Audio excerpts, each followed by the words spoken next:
Dear students, हम लोग को बेटा आज स्टार्ट करना था। नेक्स्ट यूनिट आपको बोला गया था सरफेस टेंशन। देखो, आपको बताना है बेटा सरफेस टेंशन क्या होता है, कैसे होता है, क्या क्या कौन से फैक्टर्स इसकी वजह से चेंज होते हैं।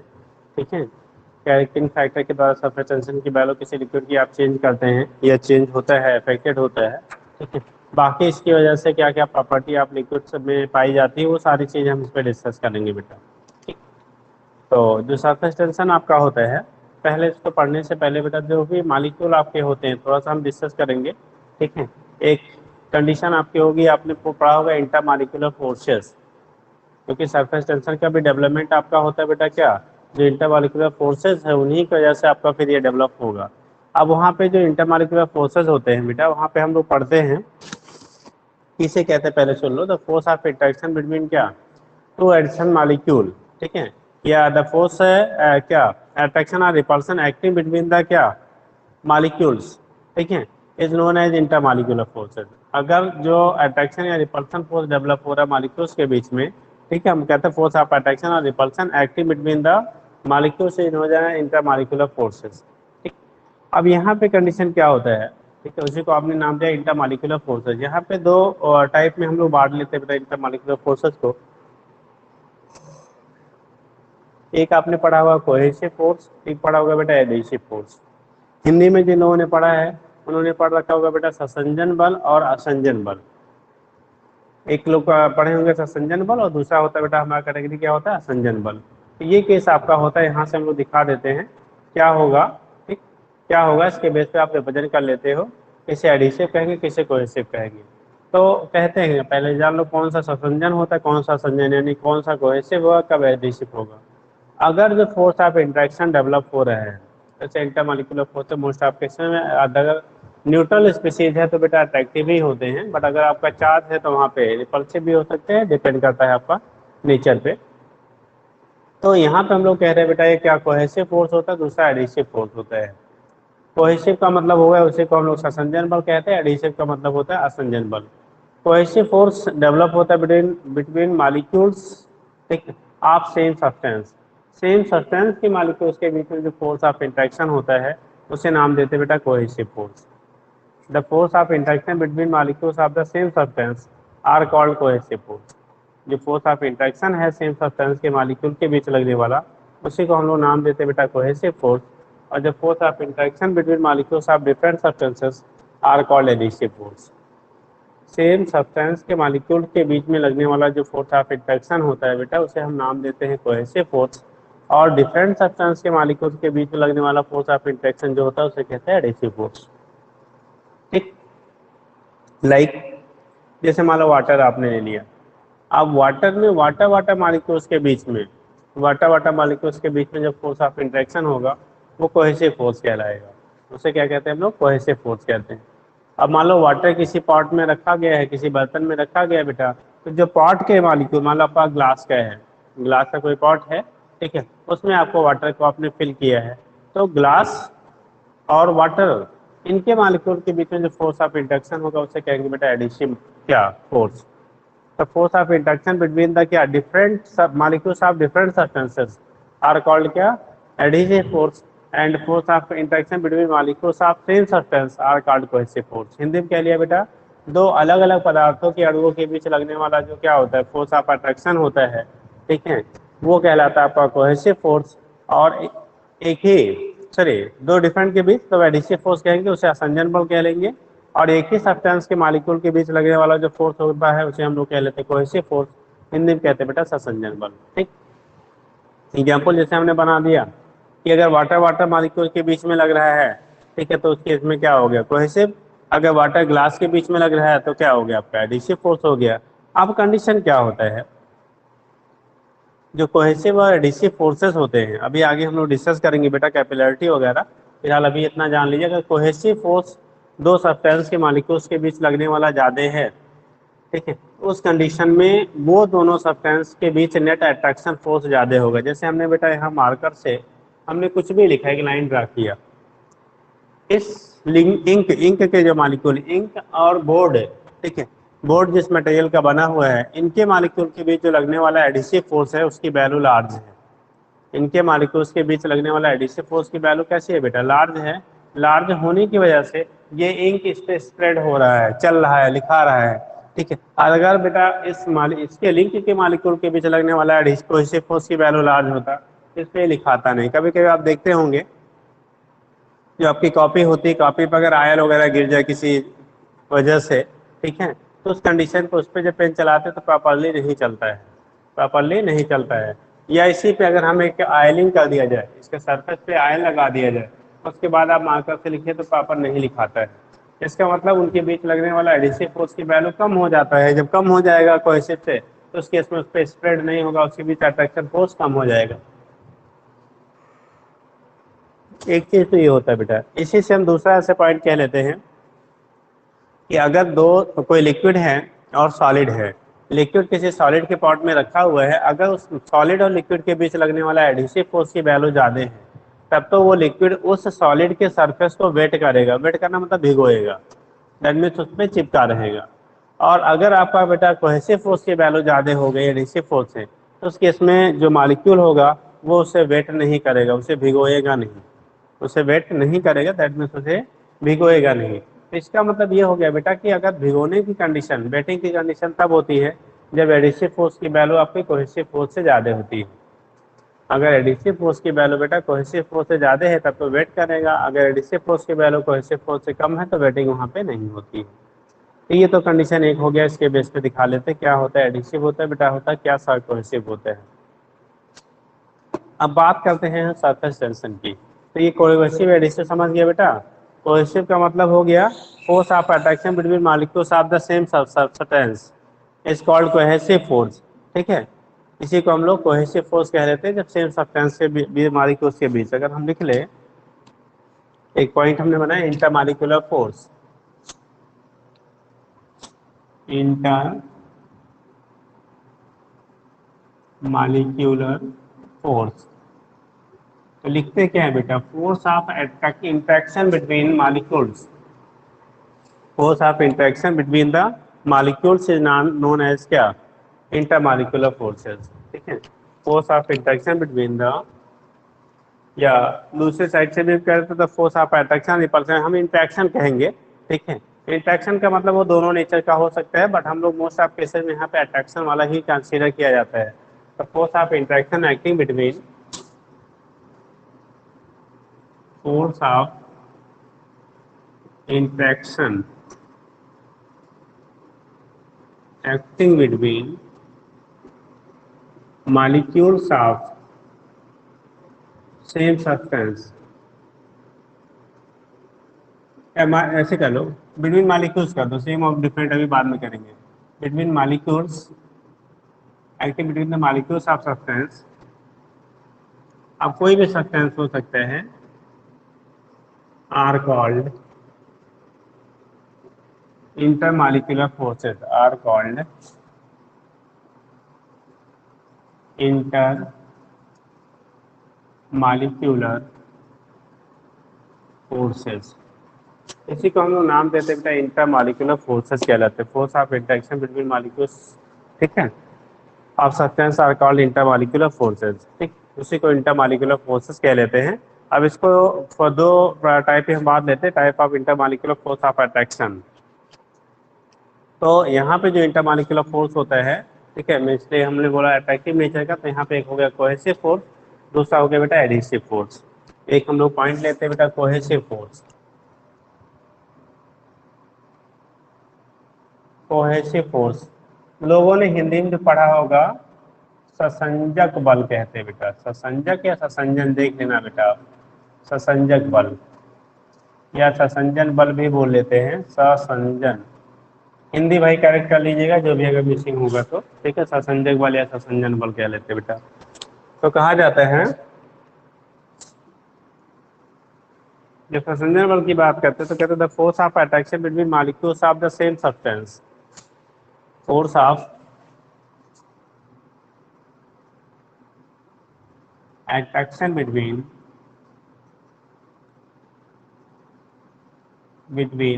molecules of same substance, molecules of same substance are called, क्या कहलाएगा बेटा, कोहेसिव फोर्स।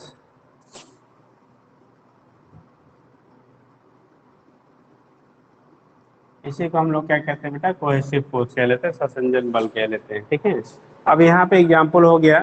ठीक है, लाइक क्या, with in molecule of water ले लो, बिटवीन वाटर मॉलिक्यूल्स हो गया, बिटवीन किसी भी अदर एनी सब्सटेंस आपका ले लो, सेम मालिक सेम सब्सटेंस का मॉलिक्यूल होना चाहिए। ठीक है, एग्जाम्पल के फॉर्म में कह सकते हो। ठीक है, force of attraction between water molecules, force of attraction between water molecule, water molecules के बीच में जो फोर्स ऑफ अट्रैक्शन होता है, हमने के लिए force of attraction between water molecules. दूसरा हो जाएगा एडिसिव फोर्स। एडिसिव की जो हम बात करते हैं बेटा,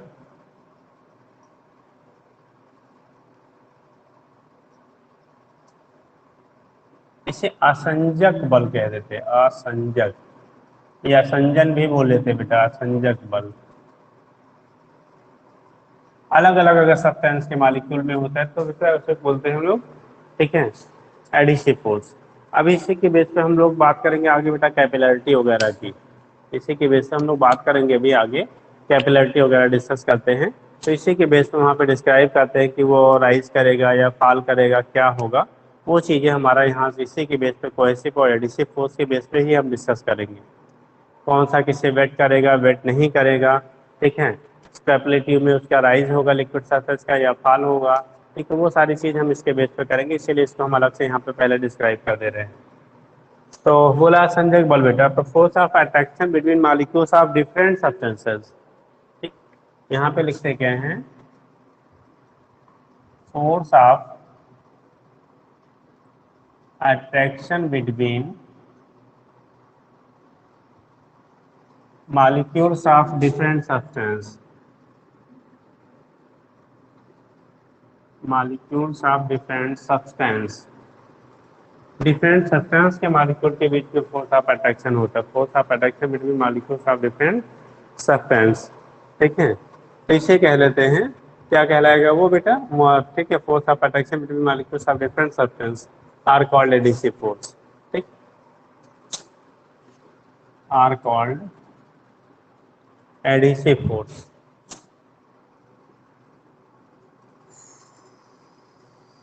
उसी को हम लोग नाम देते हैं बेटा एडिसिव फोर्स कहते हैं, आर कॉल्ड एडिसिव फोर्स। तो force of interaction between molecules of different substance are called adhesive force. अब यहाँ पे आप कह सकते हो, ठीक है, लाइक हो गया क्या, force of attraction between water and glass molecules, force of attraction between water and glass molecules. Example क्या लेते हैं बेटा, फोर्स ऑफ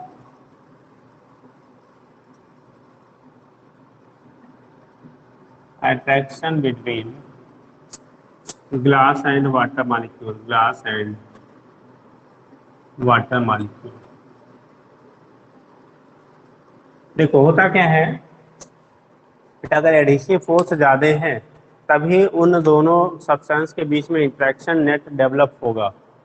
ठीक है, वो दोनों पास पास, यानी कि जैसे हम लोग इंक से लिखते हैं बोर्ड पे ना, तो बोर्ड पे बेटा पॉसिबल तभी है, इंक से जो हम लोग लिख रहे हैं वो बोर्ड पे पॉसिबल तभी हो पा रहा है जब आपका क्या, इंक और बोर्ड के जो है, इंक और बोर्ड के बीच, बोर्ड मॉलिक्यूल्स के बीच जो लगने वाला एडिसिव फोर्स है उसकी वैल्यू लार्ज हो। किसके रिस्पेक्ट में, वो है इंक इंक मॉलिक्यूल के बीच कोहेसिव फोर्स है। अगर कोहेसिव फोर्स से एडिसिव फोर्स की वैल्यू लार्ज होगी तब तो बेटा वहाँ पे क्या करेगा, वो इंक जो है बोर्ड पे प्रॉपरली राइट करेगा, अदरवाइज नहीं होगा। तो ये चीज़ें थोड़ी सी आप याद रखेंगे बेटा, कब आप राइट कर सकते हैं प्रॉपर वे में, कब नहीं कर सकते हैं। ठीक है, यहाँ से हम रिप्रेजेंट कर लेते हैं। ठीक, तो ये केस आपका हो गया कौन से फोर्स का, एडिसिव फोर्स क्या होता है, कोहेसिव फोर्स क्या होता है। नेक्स्ट हम लोग पॉइंट लिखते हैं बेटा सरफेस टेंशन। अगला जो पॉइंट अपना बनता है वो होता है बेटा सरफेस, ये एडिसिव फोर्स है बेटा, नीचे हमने एडिसिव लिखा, ऊपर कोहेसिव लिखा, ये सबसे ऊपर इंटरमॉलिक्यूलर फोर्सेज है। अगला हम पॉइंट लिखेंगे बेटा सरफेस टेंशन, सरफेस टेंशन जो चैप्टर का नाम है। Surface tension. देखो बेटा, बोला जाता है किसी लिक्विड की वो प्रॉपर्टी जिसकी वजह से आपका लिक्विड जो होता है अपने फ्री सरफेस को मिनिमम रखने की टेंडेंसी रखता है। ठीक है, बोला जाता है the property of a liquid by virtue of which या ड्यू टू विच, ठीक है, it's free surface, it's free surface, ठीक है, tries to have minimum surface area, tries to have minimum surface area, tries to have minimum surface area, जो surface area आपका है minimum रखने के लिए, क्या रखने के लिए, मिनिमम रखने के लिए, ठीक है, जो आपका प्रॉपर्टी होती है लिक्विड की जिसकी वजह से वो अपना मिनिमम रखना चाहता है, उसी को हम लोग टर्म देते हैं बेटा सरफेस टेंशन कह लेते हैं। This is termed as surface tension. तो the property of liquid due to which it's free surface area tries to have minimum, tries to have क्या, मिनिमम, ठीक है। तो मिनिमम रखने की जो टेंडेंसी है उसे को आप क्या कहेंगे बेटा, सरफेस टेंशन कह लेंगे, हिंदी में कहते हैं बेटा, ठीक है, किसी भी लिक्विड की वो गुण जिसकी वजह से वो अपने फ्री सरफेस मतलब मुक्त पृष्ठ जिससे कहते हैं हिंदी में, फ्री मतलब अपर लेयर जो होगा, मुक्त पृष्ठ को सबसे न्यूनतम रखने की जिससे टेंडेंसी आपकी होती है उसे को हम लोग कह लेते हैं बेटा सरफेस टेंशन कहते हैं। तो उसे क्या नाम दोगे आप, सरफेस टेंशन कह लेते हैं। तो this is known as surface tension. तो इसके बेस पे दिखा देते हैं क्या हुआ कैसे होगा, वहां से आपका रिप्रेजेंटेशन हो जाता है। तो दिस इज कॉल्ड आपका सरफेस टेंशन कहलाएगा। ठीक, तो देखो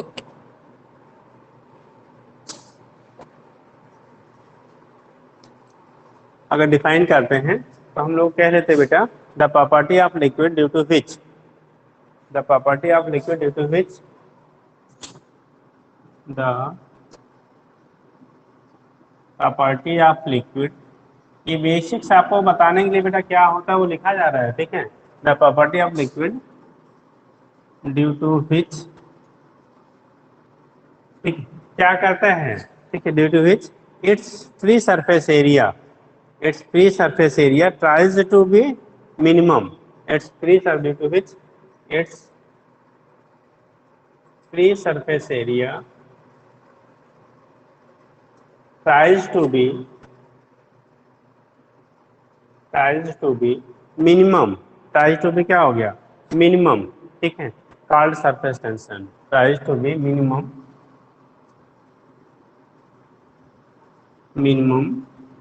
called surface tension, called surface tension, इसे हम लोग काम देते बेटा सरफेस टेंशन कह लेते हैं, जिसकी वजह से किसी भी लिक्विड सरफेस की एरिया जो होती है हमारी वो मिनिमम टेंडेंसी होती है उसकी रखने की, उसी को हम लोग सरफेस टेंशन कहते हैं। ठीक, और बेटा एक चीज़ और, आप सभी लोगों को क्या कल रिजल्ट सबके आ गए हैं, उम्मीद है कि सबके परसेंटेज बेहतर होंगे बिना एग्जाम दिए। हाँ, ठीक है, अब ये डिपेंड करता है आपका पिछला हाई स्कूल का क्या परसेंटेज रहा होगा। ठीक है, क्योंकि यूपी बोर्ड वालों ने उसको भी कंसीडर किया है, बाकी आपका 11th को भी कंसीडर किया है, 12th को भी कंसीडर किया है, जबकि सीबीएसई वालों ने इंटरनल के बेस पे दिया है। तो इसलिए सीबीएसई के परसेंटाइल बेहतर हैं यूपी बोर्ड से, क्योंकि उन्होंने इंटरनल को बना के दिया है। ठीक है, अब जहाँ नहीं मिला है वो बात अलग की है। ठीक, लेकिन यहाँ पे जो आप 11th क्या यूपी बोर्ड से जो बिलोंग करते हैं उनका पूरे बैकग्राउंड पे डिपेंड किया है। ठीक, तो फिलहाल जो भी है सबके परसेंटेज ठीक ही होंगे, अच्छे आए होंगे। और आपके नीट के फॉर्म का डेट भी आ चुका है, कब से भरा रहा है, जो लोग नहीं भर पाए हों जल्दी से जल्दी भर दे 6 तक, उससे पहले ही। ठीक है, और फॉर्म फिल कर दीजिए और साथ में मेहनत करके पढ़ते रहिए भैया। ठीक है, कोरोना के नाम पे छुट्टियां नहीं मनाइए। ठीक, जो इसमें मेहनत से पढ़ लेगा बेटा उसका सिलेक्शन हो जाएगा। ठीक, और अगर नहीं मेहनत से पढ़ेंगे तो रियल सी बात है बेटा बहुत आसान डॉक्टर बनना नहीं होता है। अगर आप जी जान लगा के नहीं पढ़ेंगे, पूरा फोकस नहीं करेंगे, ठीक है, वैसे भी अगर ऑफलाइन होता तो शायद और बेहतर रहता, लेकिन ऑफलाइन चूँकि कोरोना ने नहीं होने दिया, ठीक है, ऑनलाइन पढ़ रहे हैं, वो भी बीच में काफ़ी हिंड्रेंस हुआ, तो वो भी सिलेबस की भी एक फैक्टर आ रही है। ठीक है, तो ये कई कारण आपके हैं, थोड़ी सी ड्रॉबैक हैं, लेकिन ये सबके साथ हुआ है बेटा, खाली आपके साथ तो हुआ नहीं है। तो इसलिए मेहनत से पढ़िए, ठीक है, और चीज़ों को रिवाइज करते रहिए, क्वेश्चन करते रहिए, अगर बेस्ट कुछ करना है तो। ठीक है, बाकी खाली आपका काम चलाना तो बात ही अलग है बेटा, बट अगर मेहनत का बेहतर करना है तो फिर मेहनत करते रहिए। ठीक है, जो करता है उसका हो जाता है बेटा, समय लग सकता है, कोई 1 साल लगाता है, कोई 2 साल लगाता है, कोई 3 साल लगाता है, बट अगर जो मेहनत से पढ़ता है वो हो जाता जरूर है, ठीक है, लेकिन जो लापरवाही करता है वो 10 साल लगाता तो भी नहीं होता है। तो यहाँ ईयर फैक्टर नहीं है, फैक्टर है आप कितनी ईमानदारी से, कितनी मेहनत से, कितनी सिंसियरिटी से अपने काम को कर रहे हो, ठीक है। तो उम्मीद की जाती रिजल्ट आ गया होगा। एक चीज़ आपको, एक नया स्टेप आपको हो गया कि हम 12th पास आउट हो गए हैं, ठीक। तो आगे का टाइम है अभी जो, ठीक है, इसमें मेहनत कर डालिए और अच्छे से पढ़ डालिए, कुछ अच्छा ही होगा, ठीक। तो पढ़ते रहिए और क्वेश्चन ज़रूर करते रहिए, सभी सब्जेक्ट के, जो भी आप फिजिक्स केमिस्ट्री बायोलॉजी जो भी पढ़ते हैं। मैथ ग्रुप से अगर कोई ज्वाइन करता है तो बेटा वो फिजिक्स केमिस्ट्री मैथ पढ़ता है, जो भी है, ठीक है। मेहनत करते रहिए, वो गाइडलाइन आपको सारी चीज़ें दी जाएंगी। आप क्योंकि ऑनलाइन है तो थोड़ी सी वो प्रॉपर वो तो नहीं हो पाता है, जो इंटरेक्शन सामने आप बैठे होते हैं तो उसके इसमें जो प्रॉपरली हो पाता है, बट ये है कि चलिए ठीक है, जो भी है, जितना भी जैसे भी हो पा रहा है उसका आपका बेनिफिट लीजिए, ठीक है। तो आगे देखो बेटा, हम लोग बात कर रहे थे सरफेस टेंशन का। तो बोला जाता है the property of liquid due to which it's free surface area tries to be minimum called surface tension. इसे हम लोग क्या कह लेते हैं, सरफेस टेंशन कह लेते हैं। इसी को टर्म देते हैं बेटा सरफेस टेंशन कह लेते हैं, ठीक है। अब यहाँ पे जो सरफेस टेंशन आपका होता है, इसी वजह से सारी जो भी हमारी क्या होती है लिक्विड होती है, वो अपने फ्री सरफेस एरिया को बेटा वो मिनिमाइज करना चाहते हैं। क्या करना चाहते हैं, मिनिमाइज करने की उनकी टेंडेंसी होती है, ठीक है। और इसी वजह से जो लिक्विड होता है वो as a stretched elastic membrane की तरह बिहेव करता है। जो लिक्विड का फ्री सरफेस होता है वो as a stretched elastic membrane की तरह क्या करता है, बिहेव करता है। स्टेज्ड इलास्टिक क्या करने में बेटा, मेम्ब्रेन की तरह उसका क्या होता है, बिहेवियर होता है। तो यहाँ से हम लोग रिप्रेजेंट कर लेते हैं क्या होता है बेटा, कैसे होगा, उसके बेस पे आपका रिप्रेजेंटेशन हो जाता है। इतना क्लियर है। चलिए, तो आगे है, अगर हम मैथमेटिकली डिस्क्राइब करते बेटा, तो बोला जाता है किसी लिक्विड सरफेस पे अगर एक इमेजिनरली क्या करिए, लाइन ड्रा करिए। वैसे एक्चुअल में कोई लाइन हम लिक्विड सरफेस पे ड्रा नहीं कर सकते बेटा, ठीक है। लेकिन एक अगर इमेजिनरी इमेजिनरी मतलब काल्पनिक, अगर एक लाइन ड्रा किया जाए तो उसके पर यूनिट लेंथ पे लगने वाला जो फोर्स होगा, जो फोर्स डेवलप होता है बेटा पर यूनिट लेंथ, उसी को हम लोग कह लेते हैं सरफेस टेंशन। तो सरफेस टेंशन होता है फोर्स पर यूनिट लेंथ, ठीक है, on a liquid surface known as surface tension. तो यहाँ पे अगर हम मैथमेटिकली देखते हैं तो सपोज दैट ये आपका लिक्विड है, ये हमने ले लिया बेटा, कोई लिक्विड है,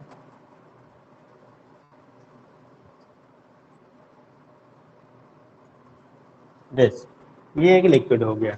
अगर इस पे एक आप इमेजिनरी लाइन ड्रा करिए, क्या करें बेटा, एक अगर इमेजिनरी लाइन आप ड्रा करते हैं, ठीक है, this is the imaginary line, तो इसके पर यूनिट जो लेंथ होता है, इसके जो क्या होगा, पर यूनिट लेंथ पे लगने वाला फोर्स है, अगर फोर्सेस जो लग रहे हैं उस पे एफ है बेटा, इस तरह से हमने दिखा दिया।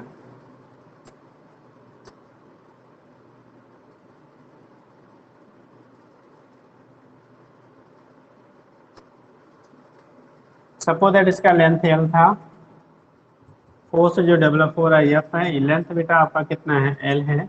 तो यहाँ पे सरफेस टेंशन जब हम लोग कहेंगे बेटा, क्या कहेंगे, सरफेस टेंशन की वैल्यू कहेंगे, टी की वैल्यू जो होती है एफ बाई एल के, कहीं कहीं एस से भी रिप्रेजेंट करते हैं बेटा, लेकिन हम लोग टी से रिप्रेजेंट करेंगे। तो टी की वैल्यू एफ बाई एल के बराबर होता है। फोर्स पर यूनिट लेंथ को हम लोग सरफेस टेंशन कह लेते हैं। यूनिट लेंगे तो यूनिट जो हो जाएगा बेटा, यूनिट एसआई यूनिट हम लोग लिख रहे हैं बेटा, न्यूटन पर मीटर। डायमेंशन की जब बात करते हैं, बीमा की जिसे कहते हैं, तो देखो एम फोर्स का होता है mlt के पावर -2, और नीचे है मीटर बेटा, यानी वो भी एल हो गया, एल एल कैंसिल हो जाता है, बचता है आपका mt के पावर -2। तो सरफेस टेंशन की जो डायमेंशन हो गया mt के पावर -2 एंड यूनिट हो गया एसआई न्यूटन पर मीटर। सीजियस लेंगे तो 9 पर सेंटीमीटर हो जाएगा बेटा, ठीक। तो ये तो कंडीशन आपकी होती है, यहाँ पे क्या होगा कैसे होगा उसके बेस पे आप रिप्रेजेंट कर लेते हैं, ठीक।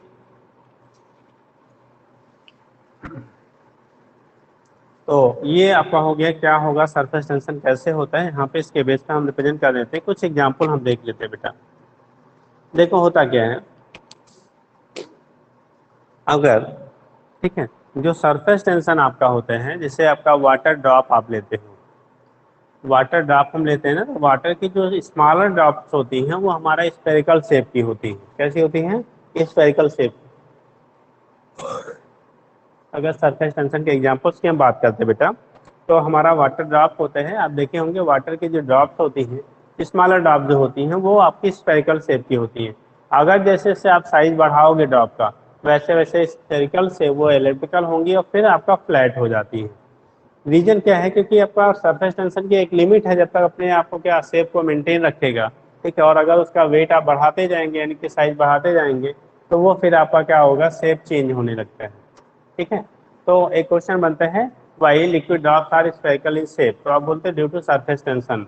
रीजन क्या होता है बेटा कि सरफेस टेंशन की प्रॉपर्टी होती है, सरफेस टेंशन की वजह से हर लिक्विड की वो अपने सरफेस एरिया को, फ्री सरफेस एरिया को मिनिमम रखे।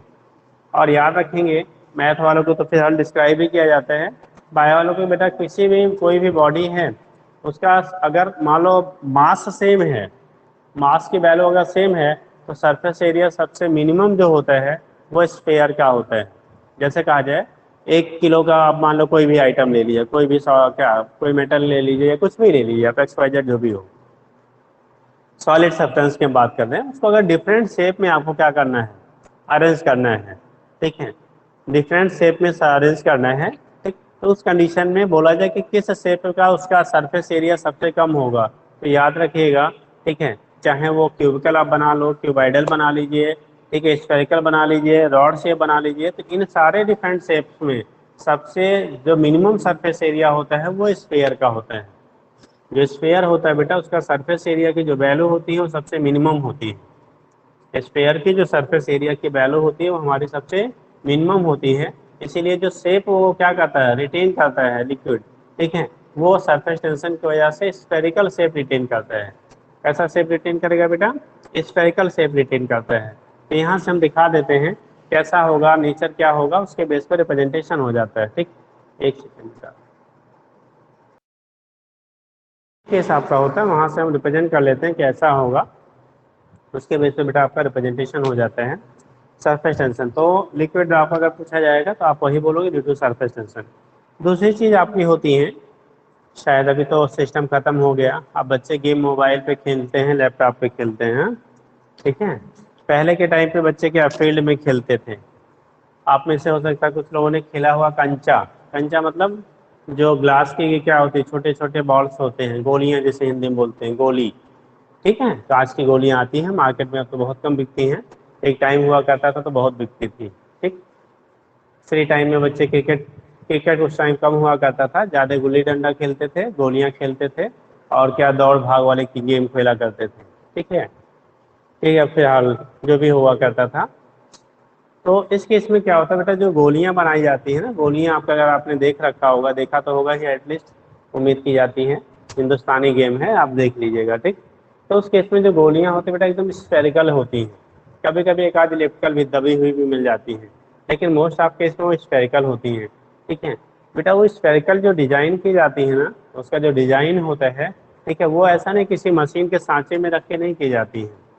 इसी मशीन में रखोगे ना, तो जो भी मान लो जैसा मान लो कोई शेप लिया, उसमें रखोगे ना, तो साइड से उसमें लाइनिंग जरूर आ जाएगी, जहाँ दोनों पार्ट, जैसे मान लो ऐसे लिया हमने, इसमें रख के अगर उसको कूल कर रहे हैं, तो उसके इसमें जहाँ ये जोड़ेंगे ना, जहाँ पे पॉइंट जुड़ रहा है, वहाँ पे उसका क्या होगा, लाइनिंग अपीयर होगी। तो उस केस को ऐसे किसी सांचे में ढाल के हम नहीं बनाते हैं।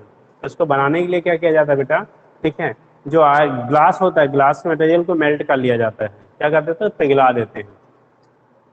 पिघलाने के बाद मेल्टेड फॉर्म में सेमी सॉलिड, मतलब सेमी सॉलिड फॉर्म होता है, एकदम पानी की तरह नहीं, सेमी सॉलिड फॉर्म में होता है, ठीक है। जैसे आपने बतासे देखने, बतासे जो बनाते हैं अगर देखा हुआ कभी, ठीक है, बतासा भी खत्म हो गया मार्केट से, प्रसाद वसाद में पहले लोग चढ़ाते थे, तो बतासे जो आते हैं ना, उसको एकदम गाढ़ा सा उसका चाशनी बनता है, ऐसे ही उसका भी बना लेते हैं, और ऊपर से जिस साइज की आपको गोलियां बनानी होती हैं, उस अमाउंट का जो सेमी सॉलिड फॉर्म होता है, उसको लिक्विड कॉलम में ऊपर से स्लाइड धीरे से ड्रॉप कर दिया जाता है।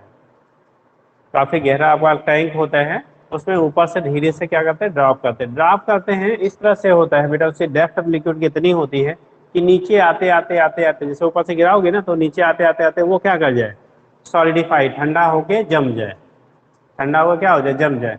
तो चूंकि बेटा किसी शेप में, किसी हम उसको क्या एग्जैक्ट किसी सांचे में डाल के उसको नहीं आप बना रहे हो, वो सरफेस टेंशन की वजह से उसका शेप कैसा है आपका, स्फेरिकल है, ठीक है, और सरफेस टेंशन इक्वली अप्लाई हो रहा है, ठीक है। तो इसलिए आपको उसका शेप एग्जैक्टली स्फेरिकल मिलता है।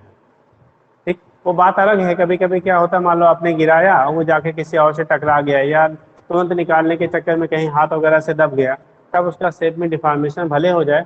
अदरवाइज आप कांच की गोलियां अगर मार्केट में ढूंढिए, आपको मिलना भी मुश्किल है, अभी मिल जाना चाहिए हो सकता है। कांच की गोलियां जो होती हैं, ठीक है, वो एकदम स्फेरिकल होती हैं, तो बहुत सुंदर एकदम क्लीन रहती हैं। ठीक है, चलिए, तो ये तो कंडीशन आपका हो गया बेटा सरफेस टेंशन का। दूसरा कि अगर किसी भी मोल्टेन मेटल, अब इसी तरह से मेटल की बाल्स भी बनाई जाती हैं, जो आप देखते होंगे पहिए में जो गाड़ियां होती हैं उसमें बाल बेयरिंग्स लगी होती हैं, उसमें बाल्स लगे होते हैं। बाल्स मतलब छल्ले जिसे हिंदी में बोलते हैं लोग। ठीक है, तो छोटे साइज बड़े साइज जैसे आपकी बेयरिंग होती है उसके अकॉर्डिंग उसमें बाल्स लगे होते हैं। तो जो बाल्स लगे होते हैं बेटा ना, उसको भी वैसे ही डिजाइन किया जाता है। जिस साइज का आपको बनाना है, जितनी बड़ी साइज का बनाना है, उसके अकॉर्डिंग मोल्टेन मेटल को क्या करते हैं, ठीक है, लिक्विड में ड्रॉप करते हैं। और जब वो लिक्विड में जाता है धीरे धीरे ठंडा हो गए, स्फेरिकल शेप का बॉल्स आपके बन जाते हैं। तो जो मेटल बॉल होते हैं वो भी इसी कॉन्सेप्ट पे हम लोग बनाते हैं। आप सरफेस टेंशन का अगला एग्जाम्पल ले लीजिए। ठीक है, पापा लोग अभी पता नहीं आप लोग को शेविंग करते हैं नहीं करते हैं, बॉयज में, गर्ल्स की तो कोई बात ही नहीं है। बॉयज में जो लोग अभी शेविंग, आप लोग 12th लेवल तक जनरली बहुत कम लोग होती है, दाढ़ियाँ कम आती हैं, अभी 1-2 साल में आ जाएंगे सबको। ठीक है, तो उस केस में या पापा लोग का घर में तो क्या शेविंग ब्रश होगा आप देखेंगे।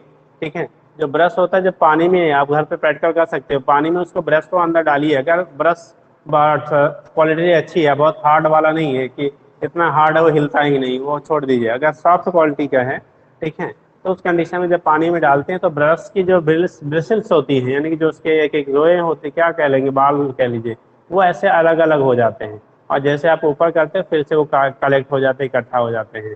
और देवियों के लिए यानी कि गर्ल्स के लिए, आपने लोअर क्लास में पेंटिंग किया होगा, तो पेंटिंग के लिए भी आप ब्रश यूज करते हो। आजकल तो मोम पेंट और बहुत दुनिया भर का पेंट आता है बेटा। ठीक है, जो लिक्विड आया वाटर पेंट जो आता है, जिसे हम कहते हैं वाटर पेंट, वाटर पेंट में देखते होंगे हम लोग एक ब्रश का यूज करते थे। ठीक है, ब्रश का यूज करते हैं, तो जो ब्रश को आप पेंट के अंदर डालते थे उसके जो ब्रिसल्स होती है, यानी कि क्या, वो फैल जाती हैं। जो भी उसमें पार्ट होते हैं, जो बाल उसके होते हैं, वो फैल जाते हैं। और जब वो आपका क्या कहते हैं बाहर निकालते हैं तो एक में कलेक्ट हो जाते हैं। तो वो भी जो कॉन्सेप्ट आपका होता है बेटा, ठीक है, वो आपका ड्यू टू सरफेस टेंशन ही होता है। उसका भी जो रीजन हम लोग लेते हैं वो ड्यू टू क्या होता है, सरफेस टेंशन होता है। तो ये तो कंडीशन हो गए, कुछ एग्जाम्पल जो होते हैं सरफेस टेंशन। हमने बोला इसी तरह से बेटा रेन ड्रॉप, पानी की बूंदें आती है ना, बारिश का मौसम है, बारिश हो रहा है, थोड़ा बहुत, बहुत तो नहीं लेकिन थोड़ा बहुत जो भी हो रहा है, आप देखते होंगे पानी की बूंदें जो आती है ना, आपको स्फेरिकल दिखती है बेटा। कैसे दिखती हैं, स्फेरिकल दिखती है। वो भी ड्यू टू सरफेस टेंशन की वजह से ही उसका शेप हमारा स्फेरिकल हो जाता है, क्योंकि सरफेस टेंशन की बूंदें बहुत बड़ी नहीं होती बेटा। ठीक है, वाटर जो होता है, वाटर के क्या सरफेस टेंशन की वजह से वाटर मॉलिक्यूल्स के, ठीक है, वो आपका कैसा स्पेरिकल शेप गेन कर लेती हैं, और जब टकराती हैं तो फिर बिखर जाती हैं, जो भी कंडीशन है। तो ये जो वाटर ड्रॉप्स आपके होते हैं वो भी हमारा कंडीशन आपका होता है, यानी बारिश की जो रेन ड्रॉप होती हैं वो भी आपका स्पेरिकल शेप जो आपका होता है वो ड्यू टू सरफेस टेंशन। तो इस टाइप का जहाँ भी क्वेश्चन रहेगा आपको आँख बंद करके मार देंगे क्या, ड्यू टू सरफेस टेंशन। ये तो पॉइंट होगी समझने वाली। दूसरा केस आपका होता है बेटा, अब कौन कौन से फैक्टर्स होते हैं जो सरफेस टेंशन को अफेक्ट करते हैं। Factors affecting surface tension, competition में पहला क्वेश्चन यहाँ से बनता है। पीछे तो हम लोग समझने और समझाने के लिए लिखते हैं बेटा। ठीक है, कंपटीशन का पहला क्वेश्चन यहाँ से आपको जो पूछा गया है, बाकी पुराने टाइम पे तो अब और भी चीज़ें सरफेस टेंशन क्या है उसके बेस पे बनती हैं, बट आज के डेट पे जो अभी पूछा गया है वो होते हैं बेटा, सरफेस टेंशन को कौन से फैक्टर्स अफेक्ट करते हैं, मतलब कौन कौन से ऐसे कारण हैं जिसकी वजह से हमारा सरफेस टेंशन जो होता है बेटा वो चेंज होता है। सरफेस टेंशन की जो वैल्यू होती है, किन कारणों से, किन वजहों से आपका चेंज होता है। ठीक है, तो change in surface tension why surface tension will be changes. ठीक है, तो पहला इसमें होता है इम्प्योरिटी, पहला पॉइंट सबसे ज्यादा पूछे जाने वाला। इम्प्योरिटी का मतलब होता है बेटा कोई बाहर से चीज अगर मिला देते हैं किसी प्योर चीज में तो उसे इम्प्योरिटी कहते हैं। इसी तरह से किसी लिक्विड में, कोई अगर आपका लिक्विड है उसमें हम लोग बाहर से कंटेमिनेशन मिला दिया जाए, कोई बाहरी, उसी को फॉरेन मटेरियल कह लेते हैं, मिला देते हैं, मिक्सअप कर देते हैं बेटा, तो उस कंडीशन में आपका क्या होगा, जो सरफेस टेंशन होता है वो चेंज होता है। अब यहाँ पे सरफेस टेंशन इम्प्योरिटी मिलाने पे बढ़ेगा बेटा या घटेगा, बढ़ भी सकता है घट भी सकता है। मतलब आज मिक्सिंग इम्प्योरिटी सरफेस टेंशन में भी राइजेस में भी फॉल। सरफेस टेंशन की जो वैल्यू होती है इम्प्योरिटी मिक्सअप करने में बेटा वो बढ़ भी सकती है या घट भी सकती है। ऑन इन मिक्सिंग क्या इम्प्योरिटी सब्सटेंसेस सरफेस टेंशन में भी इंक्रीजेस में भी डिक्रीजेस। अब बात आता है कब इंक्रीज करेगा कब डिक्रीज करेगा। ठीक है, सरफेस टेंशन की वैल्यू कब आपकी इंक्रीज करेगी और कब आपकी क्या करेगी, डिक्रीज करेगी। सरफेस टेंशन कब आपका इंक्रीज करेगा कब आपका डिक्रीज करेगा, वो चीज़ें हमें यहाँ से फाइंड करनी होती है। तो देखो कंडीशन क्या बनता है बेटा, अब जो सब्सटेंस होते हैं वो लिक्विड में सॉल्युबिलिटी के बेस पे हम कह लेते हैं, एक हमारा क्या होता है हाईली सॉल्युबल होता है, एक स्पेरेंगली सॉल्युबल होता है। एक इनसॉल्युबल होगा, फिलहाल यहाँ इनसॉल्युबल है तो उसका कोई इफेक्ट नहीं होता। अगर कोई इनसॉल्युबल सब्सटेंस को आप लिक्विड में मिक्स करेंगे तो उसका मिक्स ही नहीं होगा यार, तो उसका कोई इफेक्ट नहीं होता है। लेकिन अगर कोई सॉल्युबल है तो सॉल्युबल में हमारे दो कैटेगरी हम लोगों ने बात किया, एक आपका होता है हाईली सॉल्युबल, दूसरा होता है स्पेरेंगली सॉल्युबल। हाईली का मतलब होता है जो बहुत जो आसानी से डिजॉल्व हो जाए, घुल जाए, उसे हाईली सॉल्युबल कहते हैं। और जो मुश्किल से घुले उसे हम लोग स्पेरेंगली सॉल्युबल कहते हैं। ठीक है, या जिससे घुलने की टेंडेंसी कम होती है उसे हम लोग स्पेरेंगली सॉल्युबल कहते हैं। अब बात क्या होता है बेटा, देखो अगर हाईली सॉल्युबल है, जो सब्सटेंस है वो हमारा कैसा है आपका हाईली सॉल्युबल है, तो ऐसे सब्सटेंस को जब हम लोग मिक्सअप करते हैं बेटा तो वो सरफेस टेंशन को इंक्रीज कर देता है। ठीक, यानी कि फैक्टर्स अफेक्टिंग सरफेस टेंशन, हम लोगों ने सरफेस टेंशन लिख लिया बेटा, अब इसको हम इरेज करके लिख लेते हैं। यानी कि हाईली, यही दो पॉइंट हमें खाली मेनली लिखना है, बाकी तरह से सुन लिए। Highly soluble, highly soluble substance, ठीक है, लाइक हो गया NaCl, सोडियम साल्ट ले लीजिए, साल्ट आसानी से बेटा वाटर में घुल जाता है। तो highly soluble substances increases surface tension on mixing in liquid. ठीक है, हाईली सॉल्युबल, कहाँ लिखे बेटा, यहाँ पे लिख दे आप, लिख जाएगा ना, यहाँ पे हम लिख लेते बेटा, हमारे पास इधर स्पेस कम है, तो बोल लेते हैं हम लोग highly soluble, highly soluble substance like salt, यानी NaCl ले लो, सोडियम क्लोराइड। ठीक, highly soluble salt, highly soluble substance like हमने लिया NaCl व्हेन मिक्स इन या when dissolve in liquid increases surface tension. क्या करेगा बेटा, इंक्रीजेस, अगर हाईली सॉल्युबल है तो इंक्रीजेस किसको, सरफेस टेंशन। ऐसे सब्सटेंस जो हाईली सॉल्युबल होते हैं, अगर उन्हें बेटा आप वाटर में मिक्सअप कर देते हैं, उन्हें हम लोग लिक्विड में मिक्स कर देते हैं, तो उस कंडीशन में आपका वो सरफेस टेंशन की जो वैल्यू होती है उसे इंक्रीज कर देता है। ध्यान रखना, मतलब मटेरियल को मिक्स करने पे सरफेस टेंशन बढ़ भी सकता है घट भी सकता है। तो इस केस में हमने पहले कैटेगरी लिया कि अगर जो सब्सटेंस है वो हाईली सॉल्युबल है, तो ऐसे सब्सटेंस को वाटर में मिक्स करने पे सरफेस टेंशन की वैल्यू को वो बढ़ा देता है। एग्जाम्पल ले लिया लाइक साल्ट NaCl जो हम लोग डेली यूज करते हैं। ठीक है, तो ये सरफेस टेंशन की वैल्यू को बढ़ा देता है। दूसरा स्पेरेंगली सॉल्युबल बेटा, स्पेरेंगली मतलब जो आंशिक रूप से जो होते हैं क्या सॉल्युबल होते हैं। ठीक है, तो दूसरा पॉइंट लिखते हैं स्पेरेंगली,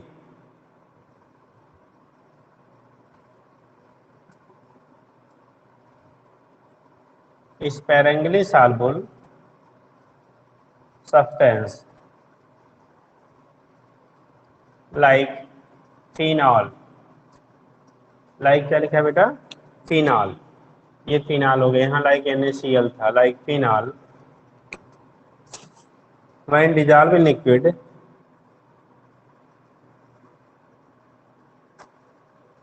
डिजॉल्व कर लो, मिक्स कर लो, जो भी कर लो, डिजॉल्व इन लिक्विड, लिक्विड यहाँ वाटर ले रहे हैं बेटा, लिक्विड यहाँ पे हम क्या ले रहे हैं, वाटर ले रहे हैं। ध्यान रखना, नहीं नाम दिया है तो वाटर, लिक्विड मतलब वाटर, डिक्रीजेस, ये क्या करेगा,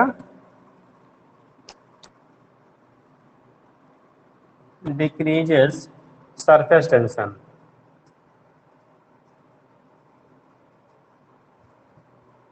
तो ये जो होता है आपका सरफेस टेंशन की वैल्यू को डिक्रीज कर देता है, डिक्रीज द सरफेस टेंशन। तो ये दो पॉइंट याद रखना, सबसे बेसिक पॉइंट ये होते हैं जो पुट अप किए जा रहे हैं आज के जमाने में, ठीक है। तो ये सरफेस टेंशन का कौन सा हो गया, यानी कि अगर आपका कोई हाईली सॉल्युबल सब्सटेंस को मिक्सअप करेंगे तो वो आपका सरफेस टेंशन की वैल्यू को इंक्रीज करेगा लिक्विड के, और अगर आपका स्प्रेंगली सॉल्युबल सब्सटेंस को मिक्सअप करेंगे तो वो क्या करेगा, सरफेस टेंशन की वैल्यू को डिक्रीज करेगा। जैसे हमने ले लिया क्या, NaCl को वाटर में मिक्स करने पे, सोडियम क्लोराइड जो साल्ट हम लोग खाते हैं बेटा, सोडियम क्लोराइड को वाटर में मिक्स करने पे वो सरफेस टेंशन की वैल्यू को बढ़ाता है। जबकि फिनाल को अगर आप वाटर में मिक्स करते हैं तो सरफेस टेंशन की वैल्यू को घटाता है। जैसे इसी तरह से कैरोसिन आयल होता है ना, आपने छोटे क्लास में भी आपको पढ़ाया गया होगा, बायोलॉजी वगैरह में भी पढ़ाया जाता है, साइंस में भी बोला जाता है कि जब क्या हम लोग कैरोसिन आयल को पानी में, जहाँ मच्छर पलते हैं, मच्छर जहाँ ज़्यादा वही मान लो कहीं पानी कलेक्ट हो रहा है और उसमें मॉस्किटो का डेवलपमेंट स्टार्ट हो जाए, यानी मॉस्किटो ठीक है, मच्छर ज़्यादा वहाँ पे डेवलप हो रहे हों, तो वहाँ पे पानी में क्या कर देते हैं, कैरोसिन आयल डाल दीजिए, फिनाइल डाल दीजिए, ठीक है। तो कैरोसिन आयल, चूंकि पहले के ज़माने में फिनाइल नहीं का प्रचार था बेटा, कैरोसिन आयल हुआ करता, लोग कैरोसिन आयल डाल देते थे।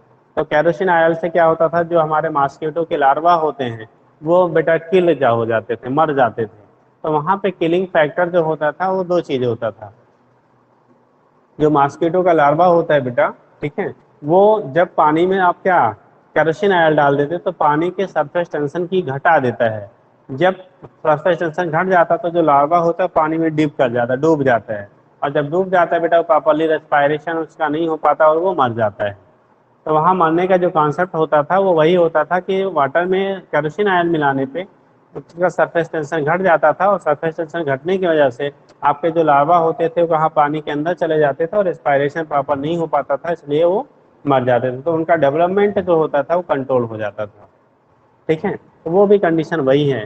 तो फिनाइल जो है, या फिनाइल को आप डाल देते हैं वाटर में तो सरफेस टेंशन की वैल्यू को घटा देता है, सरफेस टेंशन की जो वैल्यू होती है बेटा उसको वो रिड्यूस कर देता है। और जब सरफेस टेंशन की वैल्यू को रिड्यूस कर देगा तो उस वजह से हमारा क्या करेगा, ठीक है, वहाँ पे जो कंडीशन आपकी होती है, जो भी कॉन्सेप्ट हम यूज करते हैं जहाँ पे इसका, तो सरफेस टेंशन रिड्यूस होता है। इसी तरह से हम लोग डिटर्जेंट यूज करते हैं बेटा, सॉप या डिटर्जेंट, आप अगर पानी से, ठीक है, केवल पानी से अगर आप कपड़े को धुलिए तो साफ नहीं होता है, पानी से अगर हम लोग धुलते हैं कपड़े को तो साफ नहीं होता है, लेकिन हम उसमें सॉप या डिटर्जेंट जब यूज़ करते हैं तो कपड़ा आपका क्लीन हो जाता है।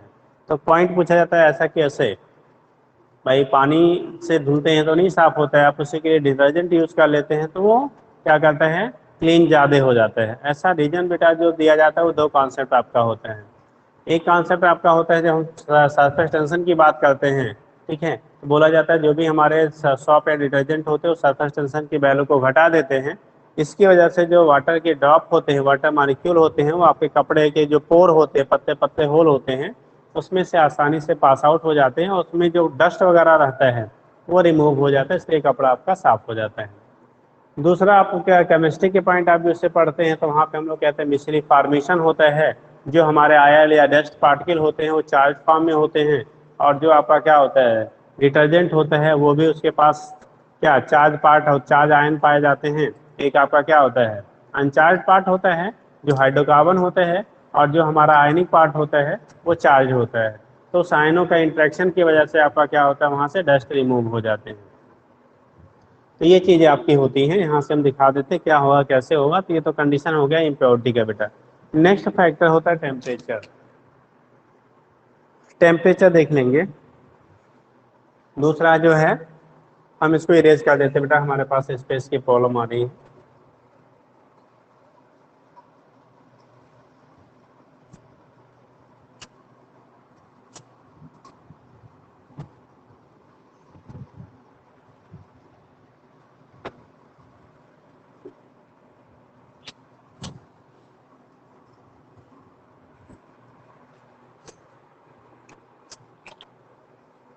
ये पॉइंट था बेटा factors affecting surface tension, factors affecting surface tension, surface tension की वैल्यू को कौन कौन से फैक्टर अफेक्ट करते हैं। तो पहले हो गया इम्प्योरिटी, इसका फर्स्ट हम लोग लिखा था इम्प्योरिटी, इम्प्योरिटी में ये और बी लिख लिया। अगर इम्प्योरिटी आप इसमें मिक्सअप करते थे तो क्या होगा इसके बेस पे। दूसरा लेते हैं बेटा, सेकेंड पॉइंट हम लोग लेते हैं टेम्परेचर। सेकेंड पॉइंट हो जाएगा हमारा टेम्परेचर। टेम्परेचर जब बात करते हैं हम लोग टेम्परेचर का बेटा, क्या बात करते हैं हम लोग, टेम्परेचर का जब बात करते हैं, ठीक है, तो उस कंडीशन में क्या होगा, टेम्परेचर कैसे होता है, ये फैक्टर्स अफेक्टिंग है बेटा। ठीक है, टेम्परेचर देखना, किसी भी लिक्विड का टेम्परेचर राइज करने पे, किसी भी लिक्विड के बेटा टेम्परेचर को राइज करने पे सरफेस टेंशन की वैल्यू जो होती है वो रिड्यूस करती है। यानी on increasing temperature surface tension will be reduced. Temperature को इंक्रीज करने पर सरफेस टेंशन की वैल्यू आपकी क्या होती है, रिड्यूस हो जाती है, पूछा जाता है। ठीक है, अब इस रिडक्शन का कैसे आप बोलोगे, तो उस केस में जो सरफेस टेंशन आपका होता है, सीधा पॉइंट याद रखेंगे, on increasing temperature surface tension will be reduced. Reason क्या होता है, जब आपका टेम्परेचर बढ़ाते हो तो जो काइनेटिक एनर्जी मॉलिक्यूल्स का होता है वो बढ़ जाता है, उनका मूवमेंट बढ़ जाता है, उनके मॉलिक्यूल के बीच जो लगने वाला कोहेसिव फोर्स होता है उसकी वैल्यू घट जाती है। यानी कि जो उनके मॉलिक्यूल के बीच कोहेसिव फोर्स डेवलप हो रहा था उसकी वैल्यू घट जाती है। जब इंटरमॉलिक्यूलर फोर्सेस बेटा घट जाएंगे तो सरफेस टेंशन की वैल्यू भी हमारी घट जाती है। इसी वजह से जो कॉटन वगैरह के कपड़े होते हैं, कॉटन वगैरह के कपड़े होते हैं, अगर आप नॉर्मल वाटर में क्या करते हैं उसको धुलते हैं, उसके रिस्पेक्ट में अगर आप थोड़ा सा वार्म कर लीजिए, गर्म कर लीजिए पानी को, उसमें धुलिए तो ज़्यादा क्लीन होता है। पुराने टाइम पे पापा से पूछिएगा, पापा अपने पापा से पूछ के बताएंगे आपको, ठीक। तो उस टाइम पे क्या होता था कि पहले के टाइम पे जो कपड़े इतना डिटर्जेंट वगैरह नहीं हुआ करता था बेटा, तो उस टाइम पे क्या होता था, जो कपड़े मोस्टली उस टाइम पे कॉटन के कपड़े यूज भी होते थे। आजकल तो बहुत सारे कपड़े यूज होते हैं, डिफरेंट टाइप का, कॉटन बहुत महंगा हो गया इसलिए कॉटन लोग कम यूज करते हैं। हकीकत ये है कि आज के डेट में कॉटन कॉटन के कपड़े पहनने सबसे महंगे एक तरह से कह लीजिए हो गए, क्योंकि वो जल्दी से डैमेज हो जाता है कलर वगैरह, और दूसरी चीज़ होता है उसको धुलने के लिए भी प्रॉब्लम है, प्रेस में सबसे प्रॉब्लम है, तीसरी कंडीशन होती है कम ड्यूरेबल होता है, जल्दी फट जाता है। तो ओवरऑल कॉस्ट जोड़ा जाता है तो कॉटन के कपड़ों की महंगी, अगर अच्छी क्वालिटी का आप लेते हैं तो सबसे आजकल महंगे कैटेगरी में आ जाती है। ठीक है, बाकी चीज़ आप महंगा लेते हो ऐसा नहीं, बाकी चीज़ उससे भी महंगे आते हैं, लेकिन वो महंगे आते हैं लेकिन लॉन्ग टाइम तक चल जाते हैं। तो ओवरऑल जब देखा जाता है तो इससे कॉस्ट आपका ज़्यादा हो जाता है। तो बात यहाँ पे सरफेस टेंशन की हो रही थी कि कॉटन के जो कपड़े होते थे पहले टाइम पे, अभी भी अगर ठंडा के टाइम पे जैसे आपका बेडशीट वगैरह होता है या ऐसी चीज़ें जो होती हैं, तो थोड़ा गुनगुने पानी में लोग डाल देते हैं। ठीक, उससे बेनिफिट क्या होता है कि जब पानी गुनगुना होता है ना तो उसमें जो वाटर होता है उसका सरफेस टेंशन घट जाता है, और क्लींसिंग जो प्रॉपर्टी होती है यानी साफ होने की जो टेंडेंसी आपकी होती है क्लोथ्स की, वो आपकी बढ़ जाती है। तो कपड़े जो होते हैं वो टेम्परेचर राइज करने पे अगर गर्म पानी में आप धुलते हो तो ज़्यादा साफ होता है, लेकिन ध्यान रखना है गर्म पानी में हम कॉटन के कपड़े ही धुल सकते हैं, नायलॉन और पॉलिस्टर और क्या रेशमी कपड़े को नहीं तो पता लगा सिकुड़ गया उसकी लाइफ ही खत्म हो जाएगी। ठीक है, तो ये केस आपका होता है, यहाँ से हम दिखा लेते हैं बेटा क्या होगा कैसे होगा। तो ये टेम्परेचर का इफेक्ट हो गया, टेम्परेचर के बढ़ाने के साथ साथ सरफेस टेंशन बढ़ता है, और रिलेशन जो टेम्परेचर के साथ साथ हमारा सरफेस टेंशन का होता है, टी, टी की जो वैल्यू होती है वो टी नॉट 1 - अल्फा × टी होता है। टी जो होता है, टी नॉट जो होता है बेटा वो सरफेस टेंशन आपका 0 डिग्री सेंटीग्रेड पे है, टी टी जो होगा surface tension T degree centigrade पे होता है। ठीक है, अल्फा यहाँ पे होता है temperature coefficient of surface tension.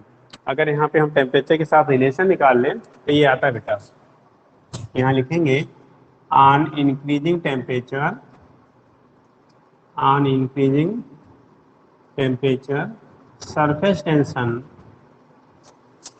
surface tension will be decreases, surface tension of liquid, surface tension of liquid will be decreases, will be decreases। Liquid का जो सरफेस टेंशन होता है उसके वैल्यू बेटा हमारा क्या होता है, घट जाता है। On increasing temperature surface tension of liquid will be decreases, तो लिक्विड का सरफेस टेंशन की जो वैल्यू होती है वो घट जाती है जैसे जैसे हम टेम्परेचर की वैल्यू को क्या करते हैं, राइज करते हैं। ठीक है, और इनमें जो रिलेशन आपका होता है T T equal to T naught 1 - alpha × T. Relation अगर लिखते हैं बेटा T T surface tension at T degree centigrade equal to T naught 1 - alpha × T, ये इनके बीच में रिलेशन होता है। वह यहाँ पे जो टी टी होता है बेटा, टीटी, ये होते हैं surface tension at T degree centigrade. Surface tension, surface tension